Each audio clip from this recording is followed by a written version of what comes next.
Donald Trump మళ్ళీ అధికారంలోకి వచ్చిన తర్వాత మిడిల్ ఈస్ట్లో ఆయన రాజకీయాలు అలా ఉండబోతున్నాయి. ఇంకా ఆయన మిడిల్ ఈస్ట్ మీద పూర్తిగా దృష్టి పట్ల ఇంకా టారిఫ్స్ వార్లోనే ఉన్నారు. మిడిల్ ఈస్ట్లో ఆయన ఏం చేయబోతున్నారు?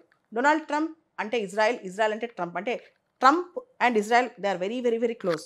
మనం చూస్తే జో బిడెన్ టైంలో కాస్త ఇజ్రాయెల్ వ్యతిరేకంగా అమెరికా కొన్ని యాక్టివిటీస్ చేసిన డొనాల్డ్ ట్రంప్ మాత్రం 100% ఇజ్రాయెల్ సపోర్ట్ చేస్తారు. డొనాల్డ్ ట్రంప్ ఒక ప్లాన్ కూడా వేశారు.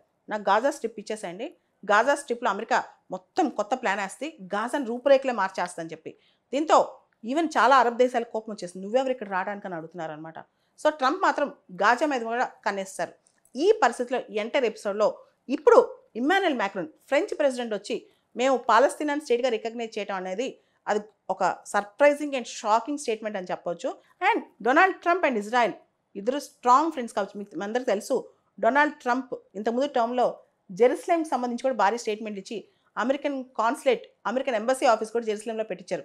మేము జెరూసలేం మొత్తం ఇజ్రాయెల్ది అని భావిస్తున్నాం, జెరూసలేం ఇజ్రాయెల్కి సంబంధించింది అని చెప్పారు. అప్పట్లో జెరూసలేంలో కూడా కాస్త పాలస్తీనియన్స్ మాకు షేర్ ఉండాలని చెప్పి అప్పట్లో చాలా ఇష్యూస్ ఉండే. డొనాల్డ్ ట్రంప్ అప్పట్లో కూడా పాలస్తీనియన్స్ని పక్కన పెట్టి ఇజ్రాయెల్కే సపోర్ట్ చేశారు.